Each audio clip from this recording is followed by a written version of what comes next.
let's look back to several years ago when the idea was, you couldn't compensate a running back. They're not fantasy relevant. Nobody, in terms of position, was in the top two for fantasy football teams that won championships. It was two running backs at the top. One of them, yes, was Saquon Barkley, the Super Bowl champion. So let's have a mock draft and see how far that position has jumped in our eyes. Marcus and Cynthia going through, taking and alternating players, starting with Cynthia Freeland. Who would your number one pick be in 2025? For the number one pick, I will be selecting Bijan Robinson. There's a couple of reasons here. When I start to rank teams ahead of training camp, did I have him as number one? Actually, he was like number two, which is not that far off. But as I'm looking at schedule, factoring in things like, you have to play the NFC West, ouch, stuff like that, you have to put it all together, figure out what's going on with the quarterback, and I just think that he's the one with the safest floor that also has a very high ceiling. All right, let's go. Marcus, what are you doing at number two? Well, yesterday on the show, Adam Rank, Michael F. Florio, and I all agreed that the number one pick overall should be Jamar Chase. And so if I didn't take him here, Cynthia would rightly be able to call me a lying liar who lies. So since he's on the board and is a guy who's just been a target magnet since the day he stepped on the field, why wouldn't I take him with the number over two pick? Guys, remember, we're all old enough to remember when Jamar Chase had a kind of a weird rookie training camp and dropped a couple of passes and people completely faded him because they said, well, maybe he can't see or his hands don't work. It's amazing how far we've come in the years since that happened. I like this pick, too, because I don't think their defense is going to be amongst the top in the league, so I think they're going to have to need it as well. For number three, Homer, but also what my math says, Jahmyr Gibbs. Don't accuse her of being. Have you seen him play football? Homer. Cynthia's a homer. Yeah, listen, when have I been able to say this as a Lions fan? So hush, I am a homer, but he's also excellent. When I'm looking at Jahmyr Gibbs, the one knock I have is that without Frank Ragnow, things are going to be a little different. I'm less concerned about the offensive coordinator shift as I am about the Frank Ragnow shift. So I think that the Jamar Chase, it's still going to be the Jamar Chase show. I'm sorry, Jahmyr Gibbs. English, not my first language. Jahmyr Gibbs show. She speaks like five, so it's okay. Also, both of Cynthia's picks, both running backs, both in contract seasons. Kind of think thank you. Believe I that do they'll believe try in extra that. Hard. Money talks. Yeah, pay them. Some other things walk. Considering what Saquon and the King did last year, yeah, pay them. Also, Josh Jacobs as well. Marcus, who are you picking? Well, I'm going to stay with the wide receiver trend, and I'm going to take Jamar Chase's old college running mate, and that is Justin Jefferson.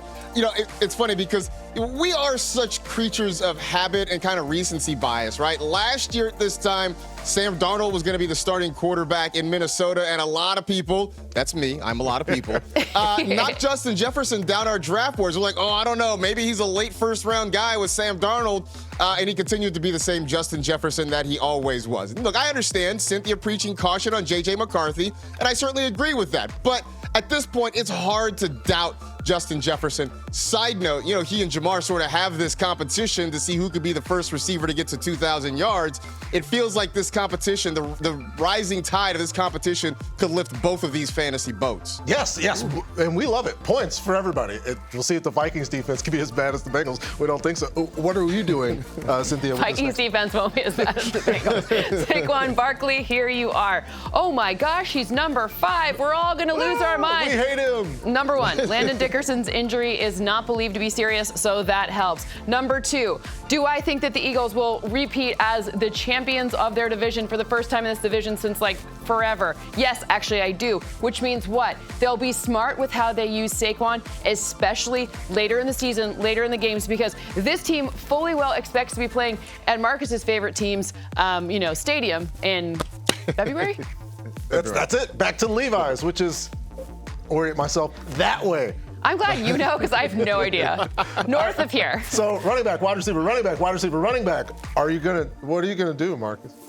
Because I like patterns, and also because this player is really good, I'm going to take CeeDee Lamb in this spot because, again, he continues to be a target hog there in Dallas. And I believe, and I think you said this yesterday too, Patrick, the addition of George Pickens, I think, will only make CeeDee Lamb more dangerous because now you really do have another threat on the other side that defenses have to pay attention to. Look, this is nothing against a guy like Brandon Cooks, but he was just at a point in his career where he was not the threat that he had been in the years past.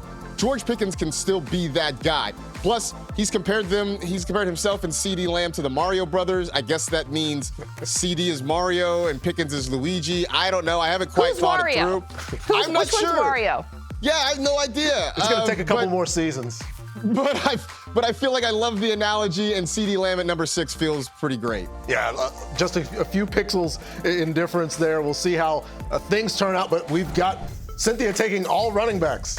Marcus taking all receivers. And again, there's so many different ways to approach your draft. It's going to depend on who you're drafting with. And again, allow us to continue our mock draft here on NFL Fantasy Live. Our first few picks, Bijan, Jamar, Jameer, Justin, Saquon, and CeeDee Lamb. All running backs for Cynthia, all wide receivers for Marcus.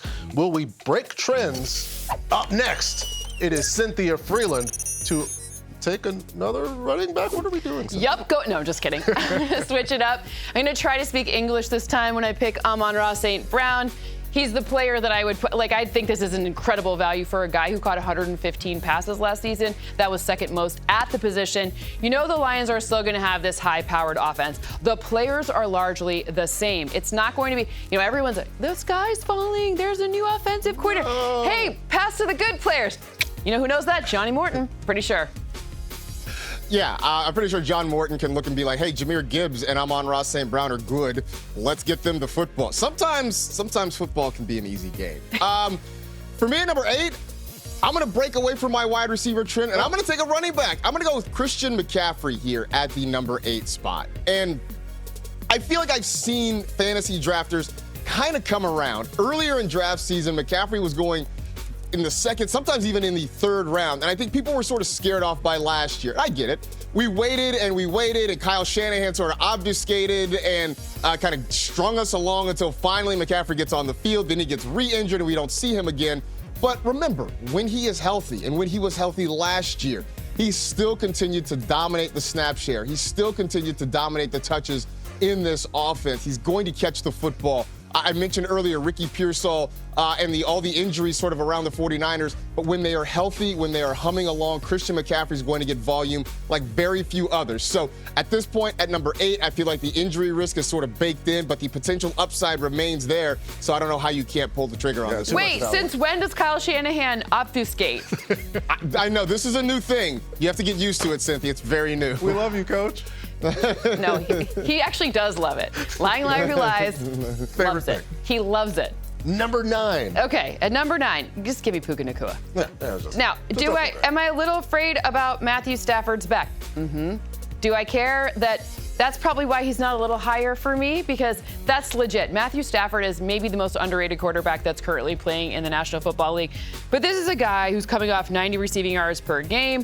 He's a top 10 fantasy finish in 4 of his 9 full games played. There was an injury to him last season. He's young, and I don't know. I'm not worried about his injury, but I just overall, just like a little bit of caution. That's why he's 9 and not 5. All right, wrap us up, Marcus. At number 10, I'm going to go with El Tractorcito himself, Derrick Henry. And very few times do things happen in fantasy the way we would like them to. But when we knew he was going to be leaving Tennessee, we all wished he would go to Baltimore, and he did. And it turned out to be everything we could have imagined and more. You've got this behemoth of a man. Why not turn around and give him the football a ton of times? And I think the biggest upside for Henry is you look at a guy like Josh Allen in Buffalo. When the Bills get down near the goal line, Josh Allen turns into the Ralph Wiggum crashing through the window meme. The Ravens don't do that with Lamar Jackson. He has never been the guy that they want to pound into the line at the goal line. Instead, why not turn the hand to Derrick Henry so that touchdown upside is going to remain there for him? So we've had all running backs and wide receivers in our top 10. Let's go and do 11 and 12. Are we leaving that particular trend, Cynthia? Where are we going?